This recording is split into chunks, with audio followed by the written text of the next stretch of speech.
After the previous installment, Friday the 13th Part 6, Jason Lives, which reintroduced the Jason Voorhees character, Part 7 was originally intended to be a crossover film between Jason Voorhees and Freddy Krueger. With each Friday the 13th sequel, the box office profits were diminishing, with the films in the Nightmare on Elm Street series grossing nearly twice the amount of the Friday the 13th films.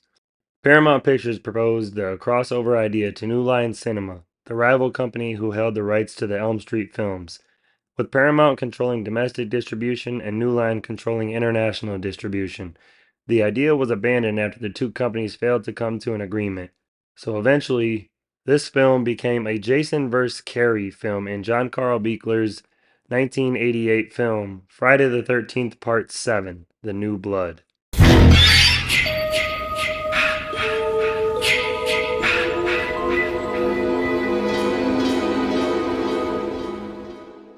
Let them fight. You're a wizard, Harry. You're gonna need a bigger boat. I'll be back. Death has come to your little town, Jude.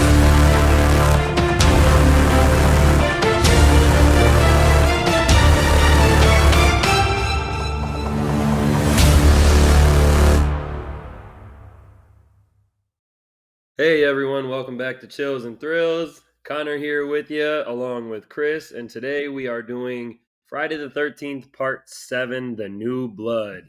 And Chris, I always go first on our kind of opening little thoughts here. I thought I'd let you go first on this one and let me know what you think about the film.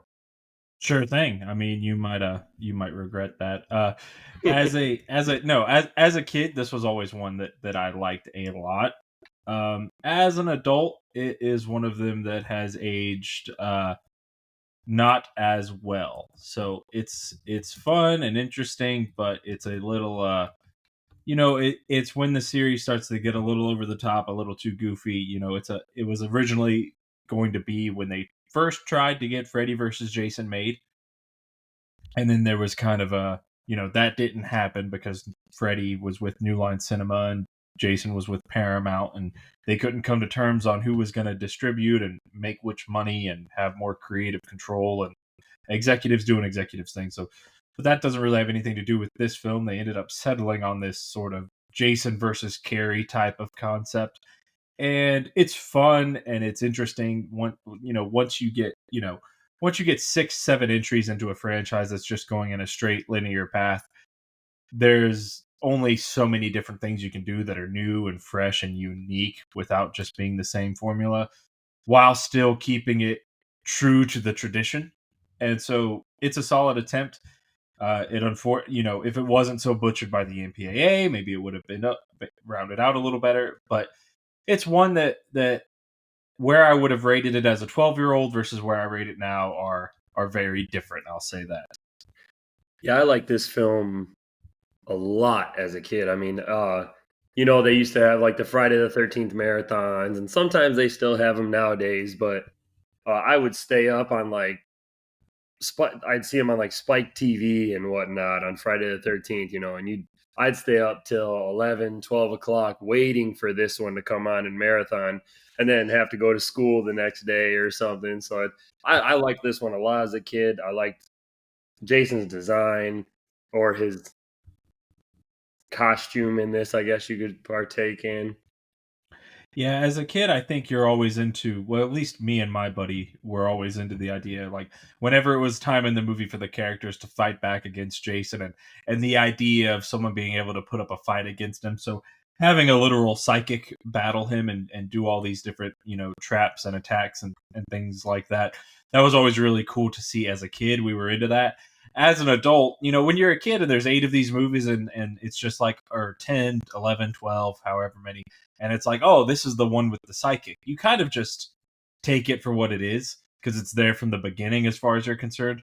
But when you go back and you watch them all, and then it's like, okay, now Jason's a zombie. Okay, now he's fighting a psychic. It's like, yeah, we're far ways away from the, mongoloid with a hood on who is just killing people. Yeah, I always enjoyed this one. It's got a couple little good scenes in it. It's got still a couple good kills, even though, like you said, it was butchered in post production and whatnot. But I still find enjoyment. This is one of the ones I still put on that I out of the franchise. This is probably one of the most.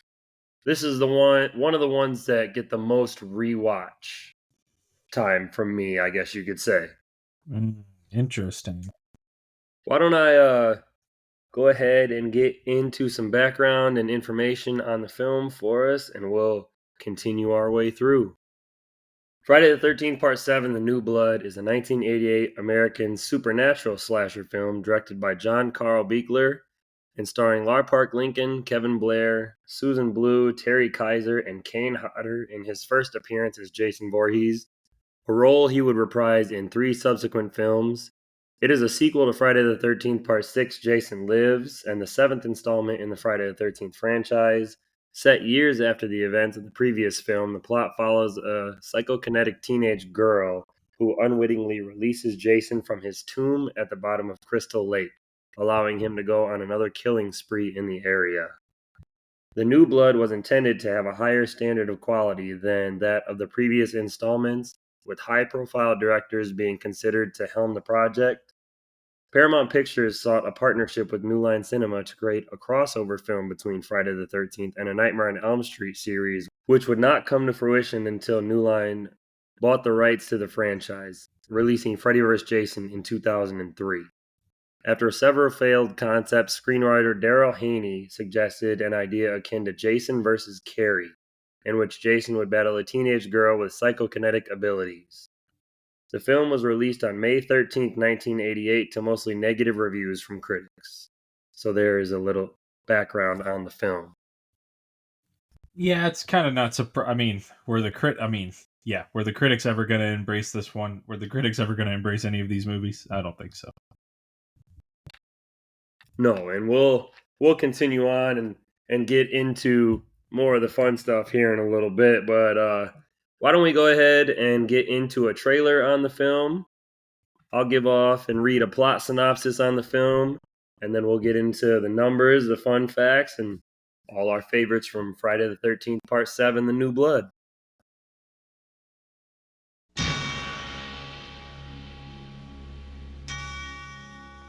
This is the one you've been waiting for. What's happening to me?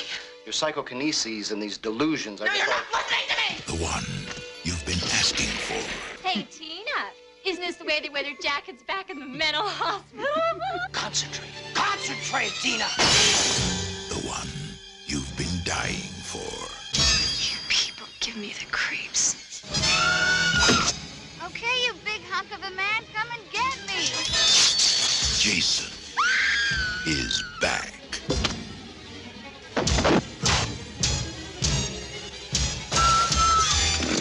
But this time, someone is waiting.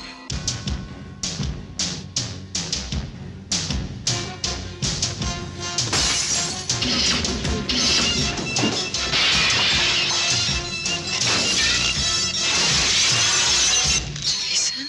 Tina, don't go in there!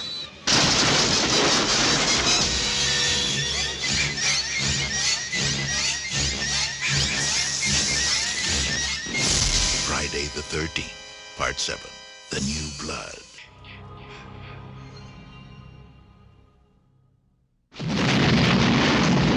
There goes the neighborhood. After witnessing her alcoholic father physically abusing her mother, a young Tina Shepard attempts to escape the chaos at home and heads out onto Crystal Lake in a boat. When her father follows her in an attempt to stop her, Tina's dormant telekinetic abilities emerge, and she accidentally destroys the dock her father is standing on, causing him to fall into the lake and drown. Years later, a teenage Tina is still struggling with remorse surrounding her father's death. Her mother, Amanda, takes her to the same lakeside residence as part of her treatment from her psychiatrist, Dr. Cruz. He begins a series of experiments, including verbal assaults designed to agitate Tina's mental state, forcing her powers to become more pronounced. In reality, he is only trying to exploit her psychic powers. After a particularly upsetting session with Dr. Cruz, Tina runs from the cabin onto the dock thinking about her father's death. While thinking about him, she wishes he would come back. Her powers unwittingly awaken mass murderer Jason Voorhees, who was chained at the bottom of Crystal Lake at the end of Part 6, and he emerges from the water to commit another killing spree. Next door to the Shepherd residence is a group of teens who are throwing a birthday party for their friend Michael. The group includes Michael's cousin, Nick, Preppy Russell and his girlfriend Sandra, Ben and his girlfriend Kate, science fiction writer Eddie, stoner David, perky Robin, shy Maddie, and snobby socialite Melissa. Nick, who has arrived just for the party, becomes attracted to Tina, much to Melissa's chagrin. Melissa attempts to break up Tina and Nick, even going as far as kissing Eddie to make Nick jealous. But her schemes are to no avail, other than making Eddie feel spurned thereafter. Tina tells Nick about Jason and has a vision of him murdering Michael. Meanwhile, Jason kills Michael and his girlfriend Jane, later murdering another couple camping in the woods as well. When Tina goes off with Nick to find her mother, Jason proceeds to kill the other teens one by one. Russell and Sandra go to the lake for a swim. While Sandra goes skinny dipping, Russell is killed with an axe to his face. Sandra discovers his body just before she is pulled under the water and drowned. Maddie goes looking for David but finds Russell's body. She runs for help, but Jason attacks her in a nearby barn and kills her with a sickle. Jason then kills Ben by crushing his skull and then Kate by driving a party horn into her eye.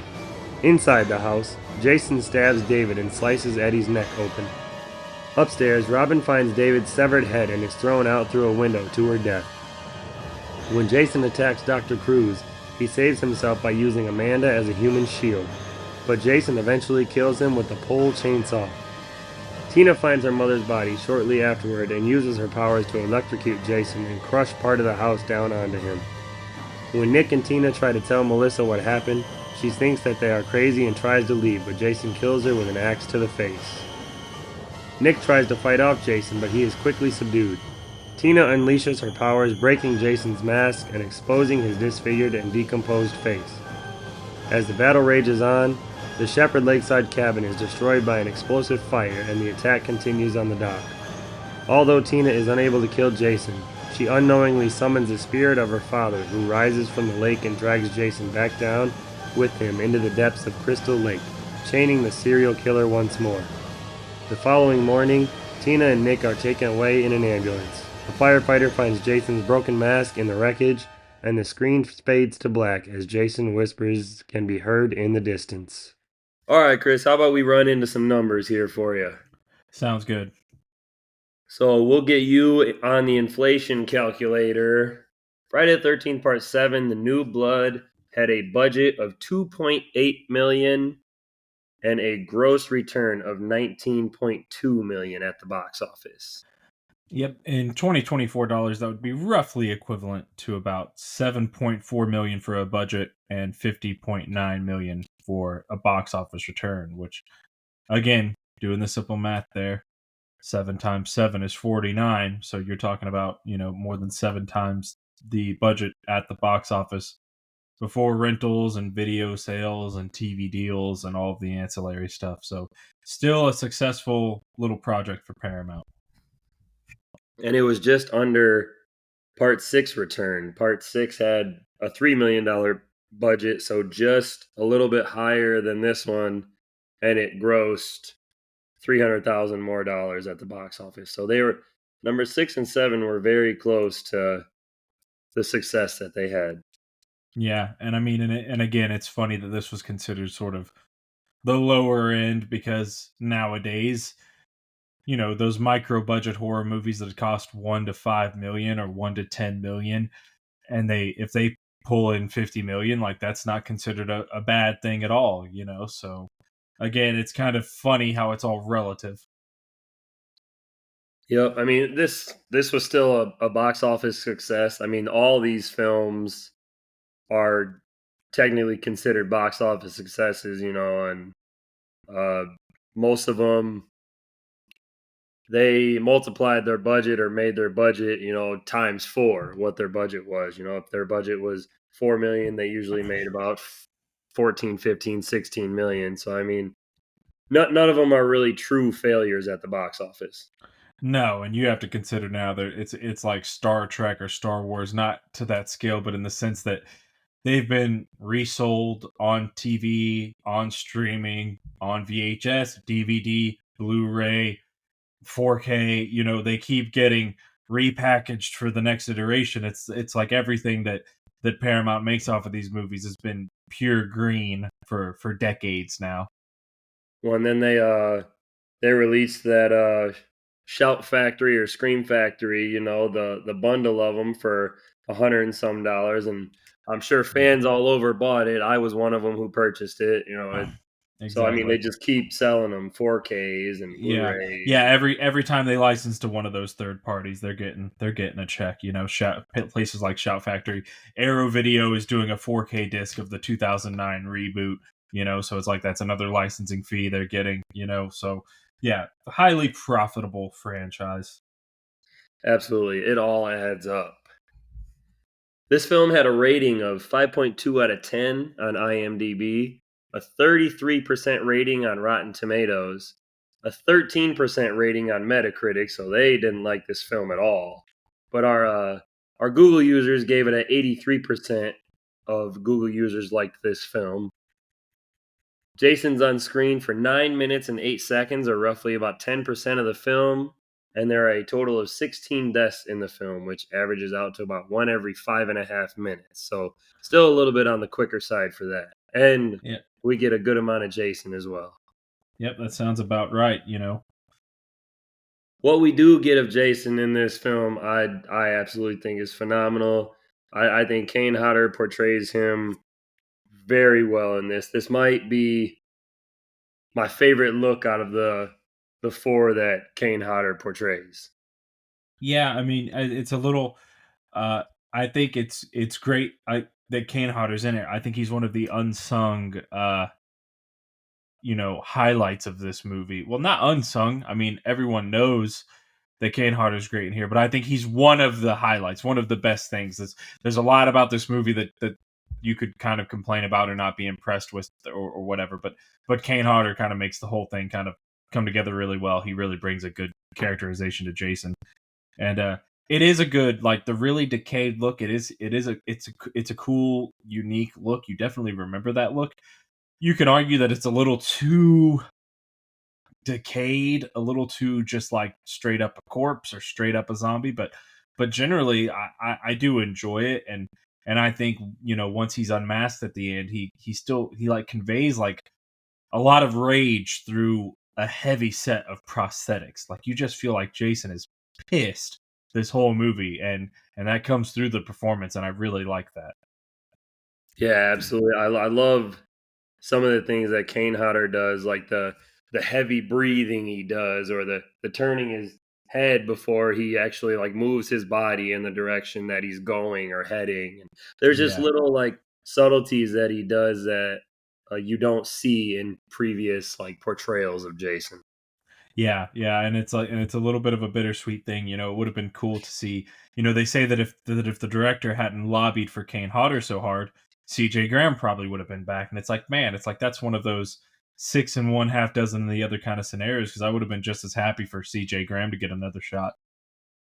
Yeah, he was phenomenal in the last film, but I am glad that we get Kane Hodder. I've always been a fan of his, even in other movies. He's done so many movies. He's done action movies, but mostly he's in horror movies. He portrays Victor Crowley in the Hatchet films. If you've ever seen those or heard of those, Yes, yeah, they're I fun. think those are fun little cheese, and I like him in those as well.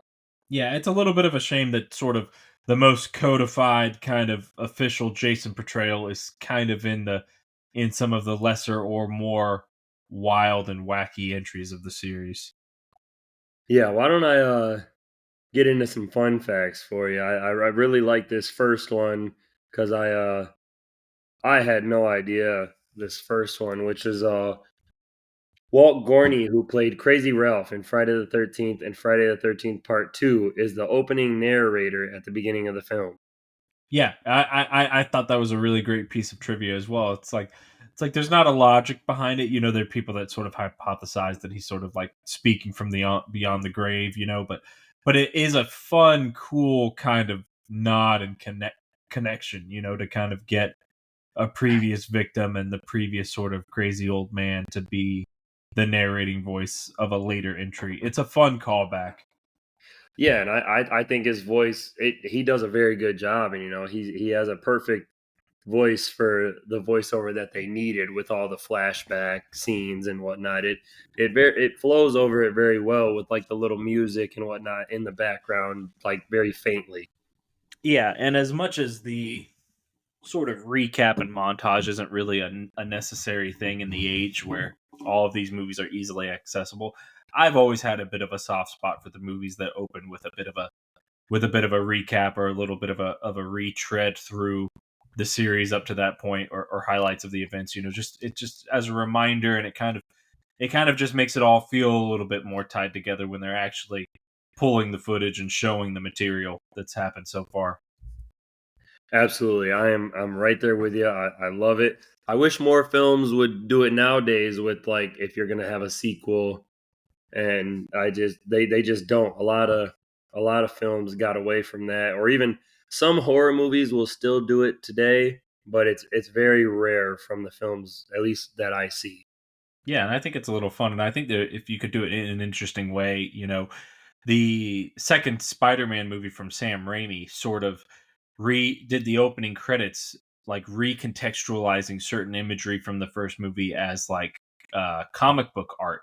So you were kind of getting a recap without like just using the footage. It was showing the imagery and the key moments through like comic art during the credits, and I thought that was a genius move. So I think there's ways to do it in unique ways that aren't the typical way of doing it, and but still get the same effect of recapping a little bit. Absolutely. I'll continue here with some more of the fun facts. The archive footage section of the credits refers to Darren from Part 6 as David, which is the name of one of the characters in this film. Also, it does not refer to Officer Thornton by name, but as Cop on the Pier. Such a shame. He was in very little of the film, and he had a good kill, but he's just a cop on the pier. You don't even get a name. At the end of the film, Tina Shepard is taken into an ambulance and asks where Nick is, only to find out that he is lying next to her. It is like the ending of Friday the 13th Part 2 when Jenny Field is taken away in the ambulance and asks where Paul Holt is, except that this time, Nick is alive and well in the ambulance. So I like that little call back as well. That was a nice touch. It always feels like it's a direct sort of wink and a nod or flip of the bird, perhaps, to the way that number 2 ended, where she's doing "Where's Nick? Where's Nick?" and then you immediately get "He's all right," and then he's right there. Yeah, and I mean, I like that they both survived. I'd still like to, even though we already theorized about it, I would still like to know what happened to Paul. Yeah. The beloved hockey mask that Jason stole from Shelley in Part 3 gets destroyed by Tina's psychokinetic power during his climactic struggle with her near the end of the movie. In the next installment of the series, he obtains a completely new mask from one of his new victims, but it still has the axe hash in the side of his head. Yeah, that's one of those things that's always been a little annoying. And I'm also quite sure that in Part 6 he was shot in the head through the mask, and there was a new bullet hole added to the mask that does not carry over for Part 7. So yeah, kind of like you always said, continuity is hard. Yeah, and especially with this sort of franchise, they were not caring. We're lucky we get as much as we do. In some films, you see some people want to do like all the bullet holes and all the cuts and stuff like that, and sometimes it just doesn't work out. Yeah. The Jarvis house appears in some exterior shots, and some interior shots, such as Robin's death, happens in Tommy's room from Friday the 13th, the final chapter. Yeah, I believe that's the one where she was slashed in the abdomen, and then they said it didn't look good, so then they redid the scene where she's thrown out the window. And some people have pointed out that, being thrown out the window and just landing on the ground from that height would not necessarily be an automatic total death. Like it certainly would be hurt. You certainly would be injured, but like falling from the second story of a house like into onto the ground is not like it's not necessarily a fatal situation. No, and one of the bonus features for this film is that her stunt double, like It it was a was a stunt man. man. Yeah, Yeah. it was a stunt man. Yeah. So now I can't unsee that when when she's thrown out the window. I can't unsee that it's kind of like a dude in a wig. I was I wasn't sure if you knew that one, so I thought I'd throw that one out there. Yeah. I heard that one somewhere through the years. My last one for you here is Kane Hodder performed the fire stunt for 40 seconds and suffered burns on his neck and chest, and he kept in character and finished the scene waiting to receive medical attention until after filming had ended. Whew. Yeah. Yeah, I mean, he's an excellent stuntman, and I mean, he had injured himself with some kind of burn, or he had been a burn victim of some variety earlier in his life. So, doing this crazy burn stunt is even more impressive. Yeah, there's a documentary about him, and I can't remember exactly what it was called, but he was trying to do a stunt for TV that went wrong, and he ended up getting third-degree burns all over his chest and whatnot. So to experience that and then still continue to go be a stuntman and do fire stunts and everything like that is just I don't know if I could do that. I mean the guy's I mean he's a true champ for that. I mean he took Oh it. yeah, he's a legend. He's a legend. He deserved to be. If only they could have discovered him and cast him as Jason like 4 movies sooner. He deserves to have a whole legacy as the character. Yeah, and I mean films don't do that anymore. You very rarely see characters. I mean, besides like Robert Englund with Freddy, because he talks and you can hear the voice, or like Warwick Davis with Leprechaun, like silent killers. You don't see repeat actors perform as them very often. Yeah. All right, that's all I have for you on the fun facts side. Why don't we go ahead and I will get into Chris. Who was your favorite character in this film? So I mean, you know, because of the performance, a part of me would actually want to kind of break the rules and say Jason in this one.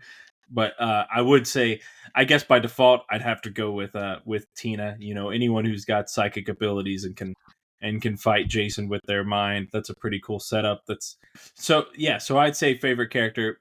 I would love to say Jason because he's such a great villain and it's Kane Hodder's performance. But it would be Tina. These movies usually just have survivors. They don't really have heroes. But because she has these cool psychic abilities, she actually gets to be a sort of literal hero and have like do battle with Jason and not just kind of run away and try to wound him. So it's a unique spin, and as wacky as it is and as over the top and goofy as it all kind of is, it's still cool, and it makes this entry memorable. Yeah, absolutely. I would have to agree with you on that one. She's kind of got like a tragic backstory. Like, she was kind of witnessed from outside that her dad was kind of abusing her mom when he got drunk and was hanging out with his friends. And then she accidentally kills her dad. And now they're going back to where the place where she accidentally killed her dad. And now she thinks she feels a presence of her dad, and it ends up being Jason, and she releases him and starts a whole killing spree. And she is just dealt a bad hand in this movie. Yeah, and another, a double entry in the case of the hero being the reason that Jason is out and killing people. Tommy Jarvis did it in the last movie, and she does it in this movie. Yeah, nobody's catching any breaks in these films. Yeah, you get it's not some bad guy accidentally awakening Jason. The freaking heroes of the movies are doing it, so then they are morally obligated to be the ones to stop Jason in the end. Yeah, absolutely. But she does come through, and I mean, she has a nice little turnaround, and she takes care of things and handles her own. Yeah. All right, Chris, how about we get into our favorite score? What do you got for that? Yeah, so Harry Manfredini, who had composed all the films to this point, didn't actually return for this one. They had a new composer doing new themes. They reused a number of Harry Manfredini's themes, so he has credit on the film, but he didn't actually do any new compositions for this. They were done by oh my goodness, let me find the composer's name. They were done by Fred Mullen, and I don't know who specifically did the track I'm about to mention, but it's a really solid one. It's listed as prologue slash MT slash hockey mask, and it's sort of used in the beginning, but it gets to this point somewhere around the 2 minute and 20 second mark, if we want to play that for the audience when the time comes, where it goes into like these interesting drums and it's silent, and it just sets this kind of epic tone that the movie doesn't really live up to, but it is really a good piece of music, though, so I wanted to mention it. Absolutely. I will my favorite score was the official title of it was called the Prologue. Yeah, And I don't know what this. Yeah, I don't know what the slash MT was, but on YouTube it had the slash MT in there. I'm like, movie trailer? Did they use it for the movie trailer? I don't know. yeah, I was kind of ignoring that for the time being because I wasn't sure, but yeah, that was my favorite one as well. I also um they brought back a theme from Friday the 13th Part 6, and I'll have to splice a little bit of that in here as well because I liked that from the kitchen kill when he's hiding in the corner and he ends up killing the guy in the kitchen with the butcher knife because I liked that as well.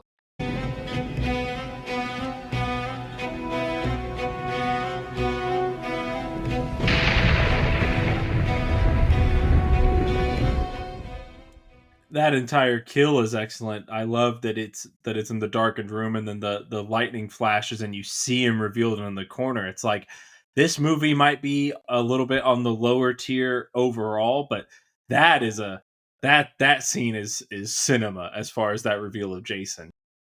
Yeah, because it's very subtle, and if you're paying attention to the character and not looking around the room, you do not Mm-hmm. see Jason whatsoever. But as a horror fan, you know as soon as that lightning flashes, you're going to take a peek in the corners and you Yeah. see him standing there. Yeah, and they do not call a lot of attention to it with like an insert shot or a special effect or a sound effect or anything like that. It's really good. It truly is. But I'll our favorite score, the Prologue MT Hockey Mask. I will play a little bit of that for everyone here.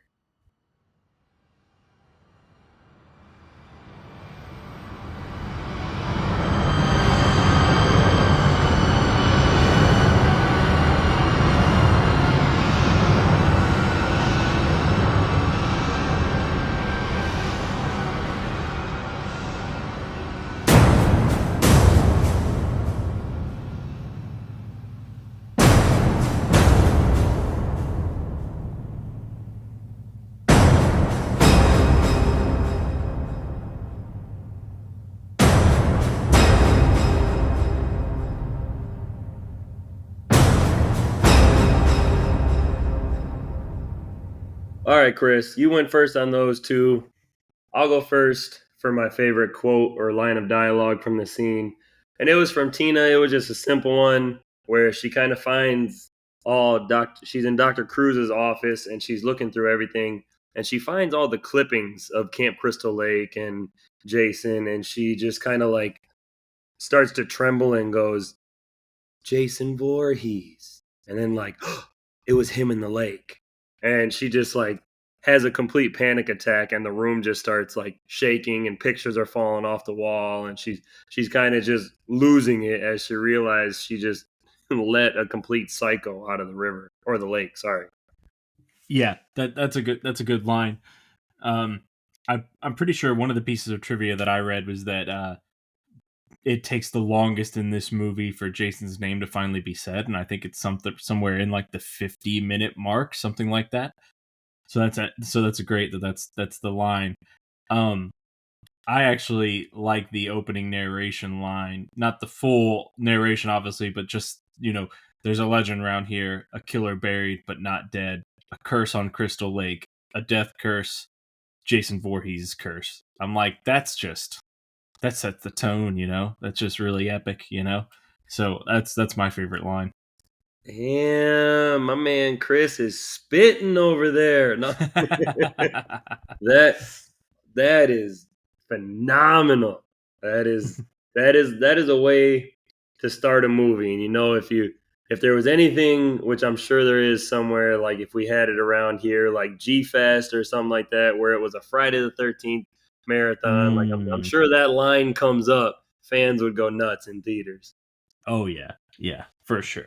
That is a definite good one. Good choice. I'm almost mad I didn't pick it myself, but good choice for sure.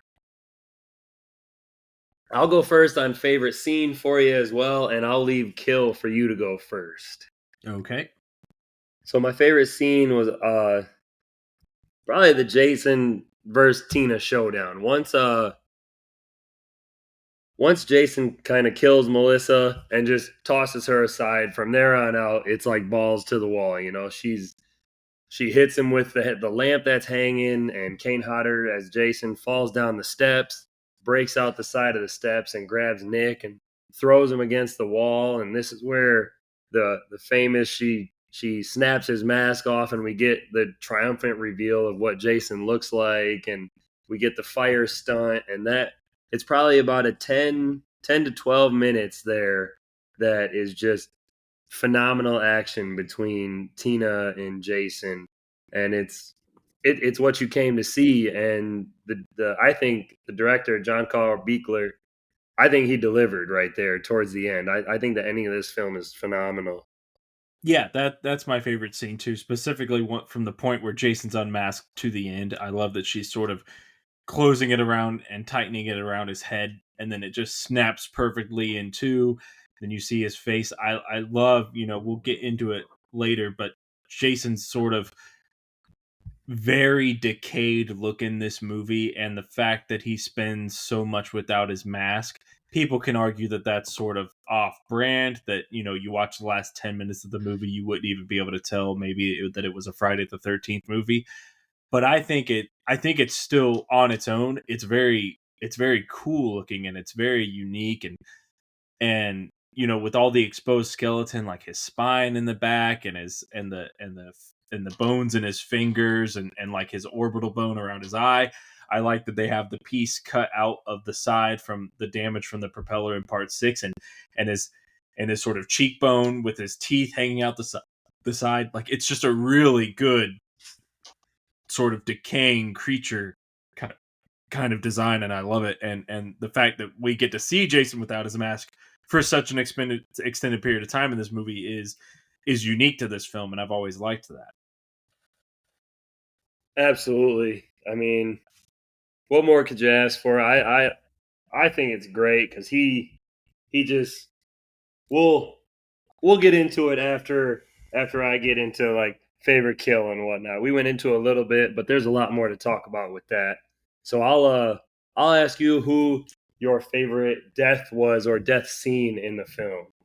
Yeah, I'll cheat a little bit. I'll say the sleeping bag death is my favorite sleeping bag death, but also I like the the golf club swing axe to the face as well. That's another good one. That sort of vertical split of the face.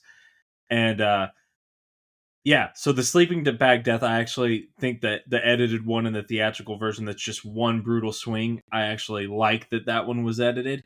The axe to the face is unfortunate because the uncut version of the death is so much more grotesque, and you see the blood blasting out of his face after he gets hit with it. But those two are always ones that come to mind for me with this movie.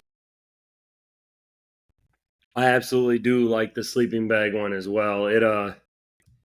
I know Friday the 13th fans, I mean, if you're a big fan of this, you know this, but I mean, clearly there's deleted scenes where he's hitting the sleeping bag against the tree like 4 or 5 times, but that one hit just does it. It's so much more effective that he just picks her up, it's one smash, and she's dead. It just, Yeah, like, brute strength of Jason.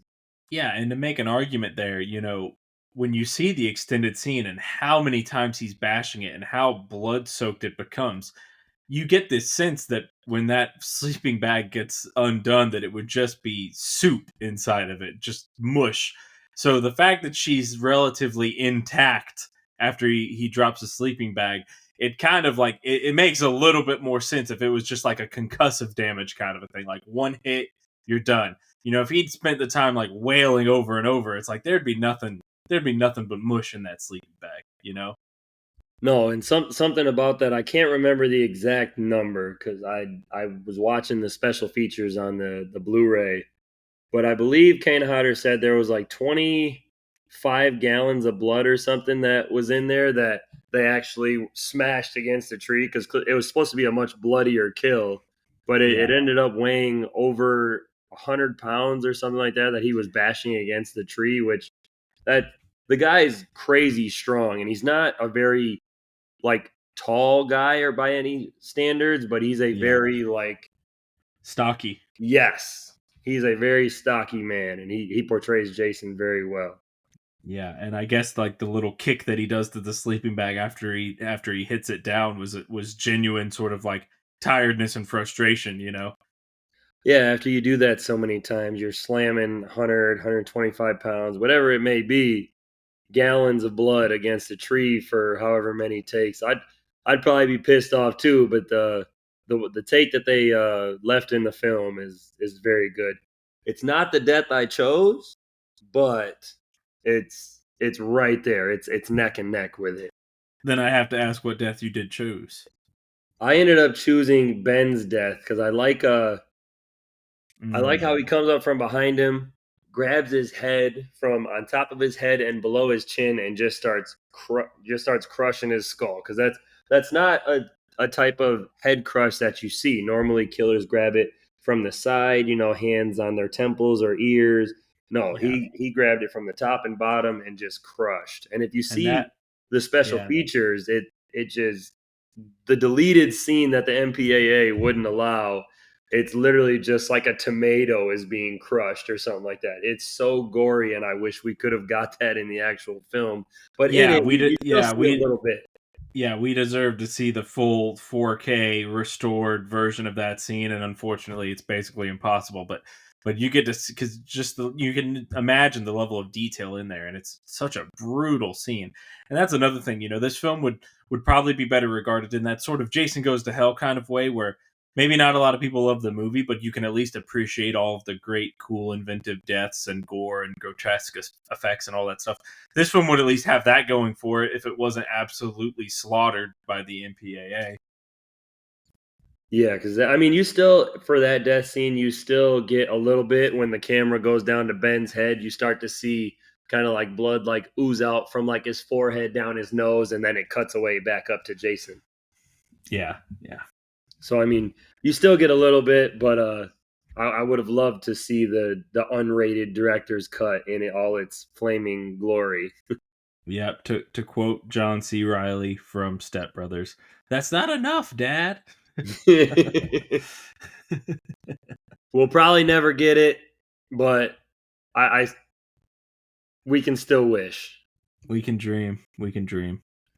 Absolutely. That's all I got for that. So since we did go into a little bit of Jason's design or his character in this film and what he's wearing, how he looks, let's go into that. I'll let you lead if you'd like.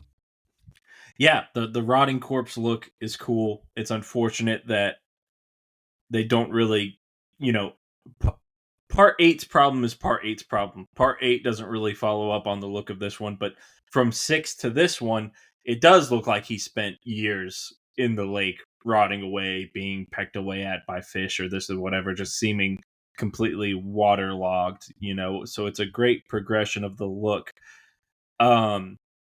This movie does create, well, we don't got to talk about the timeline and the continuity. It's all kind of wacky anyway. We're not talking about that. Jason's design is awesome though. The dark rotting flesh look is just, it's very memorable, and I like it. Yeah, absolutely. He's got the gnarly teeth, and there was a quote from the director John Carl Buechler who said that he wanted to have like every time Jason had been cut or stabbed or shot, they tried to put it into this design of Jason somehow in his clothing, or like a bullet hole into like the little bit of skin or flesh that was left. And like that's awesome that a director, even if he doesn't end up getting the film that he wanted to originally direct, like in his own way, that he'd still put that much time and detail, into all of it. And it again, it's a top tier Jason design. I mean, most people have this at the top of their list, and it's one of the most memorable that Jason appearances and looks of the franchise. Yeah, definitely. Yeah, there's not much more to be said for it. It is one of the iconic looks. It is one of the ones that just comes to mind when you think about it. When anyone says sort of zombie Jason, this is really the one you think of, even though there's, several films of quote unquote zombie Jason. This is the one. Yeah, this one and part 6 are the ones that come to mind for me. Mm-hmm. Well, I don't my list might be a little more controversial than yours. So do you want to get into Okay. your ranking list of the 7 films we have so far? Yeah, so I'll go into it and I'll say, as much as there's all these things to appreciate about part 7, it is one that the tropes are starting to wear thin at this point. The MPA butchering it didn't really do it any favors. Some of the characters, while it's fun to hate, some of the characters like Dr. Cruz, who's a slime ball, and Melissa and things like that. It is all a little bit, like it's not compared to how much energy and flair that part 6 had. This one feels kind of bland in comparison. I'm not here to just pour haterade on the movie or anything like that. And but the psychic plot, as cool as it is to see, it's kind of like, okay, we're kind of just in like comic book nonsense kind of territory. So it just, in the pantheon of all of them so far, it doesn't rate very highly for me. So I'd put part 5 as the worst, and then it hurts a little bit, but like I'd put part 7 as the second worst. Then part 1 in the number 5 spot. The number 4 spot would go to part 3. The number 3 spot would go to part 2. Final chapter number 4 as the second best, and Jason Lives as the best still. Woo! Let the controversy begin.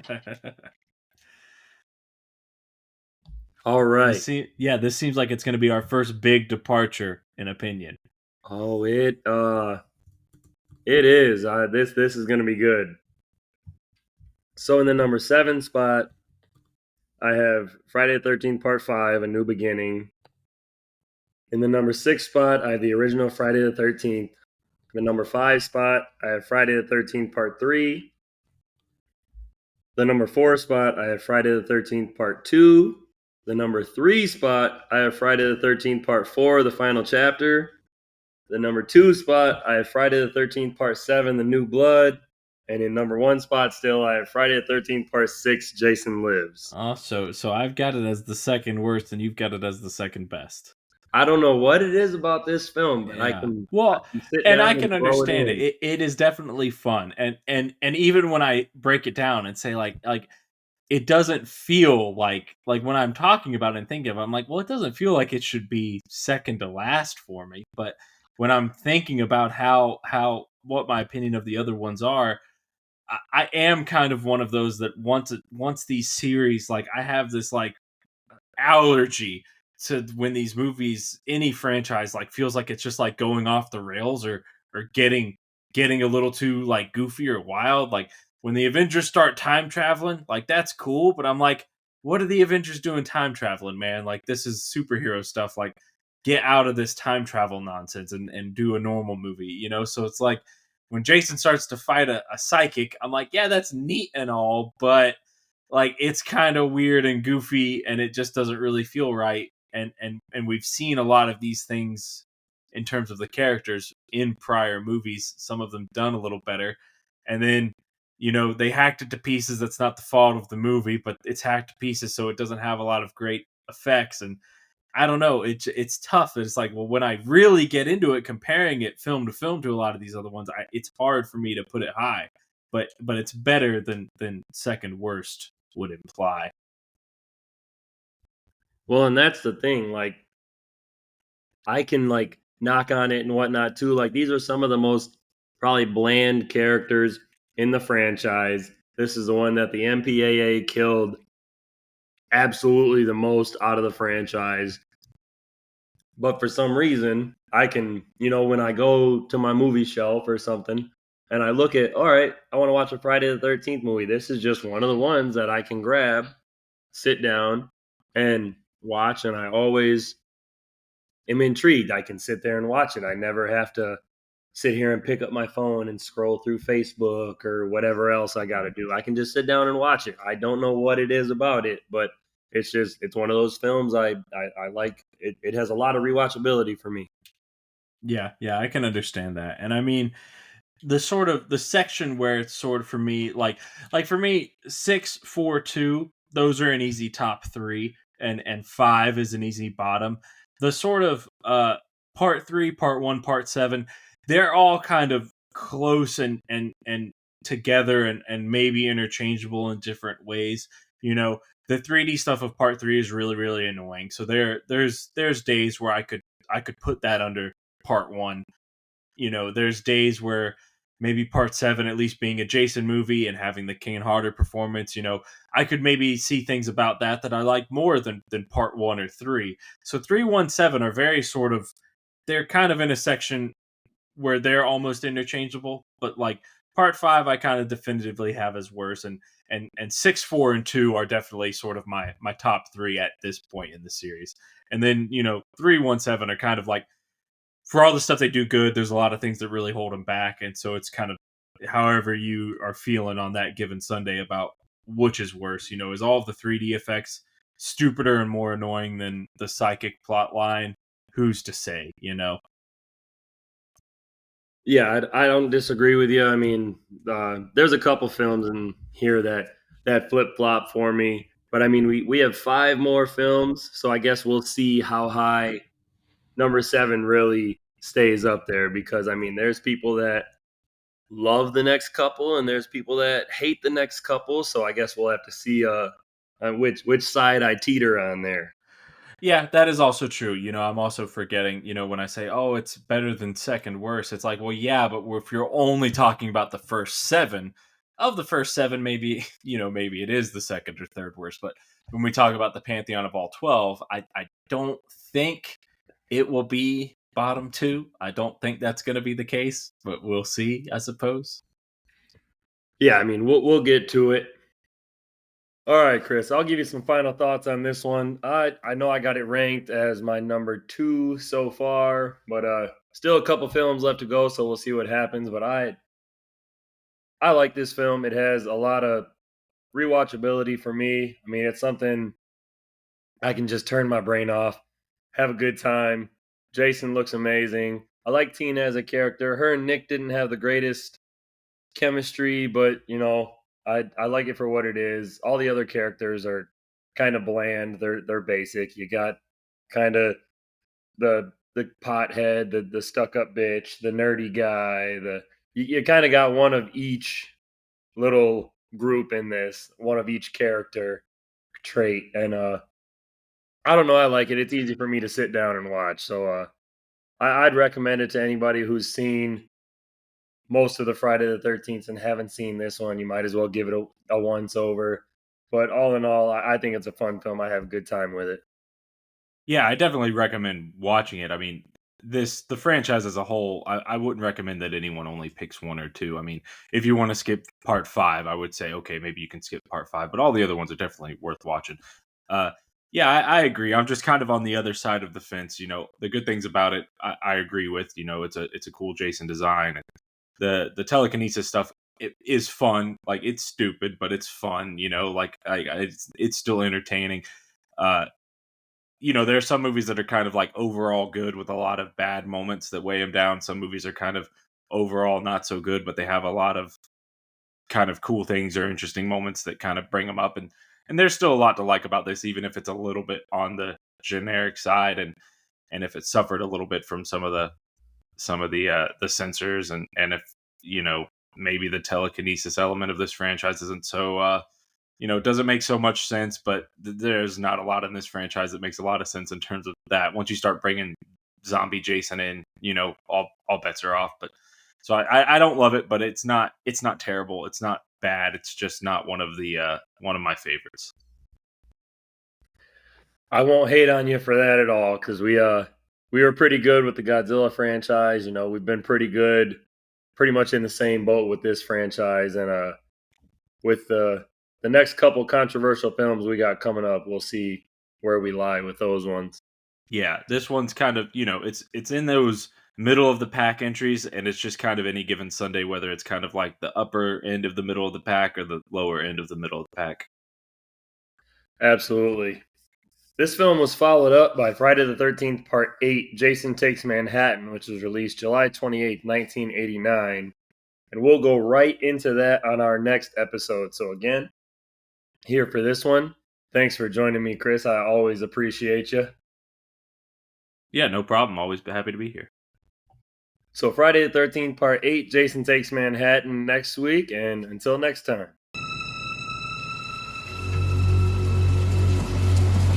There's a legend round here. A killer buried, but not dead. A curse on Crystal Lake. A death curse. Jason Voorhees' curse.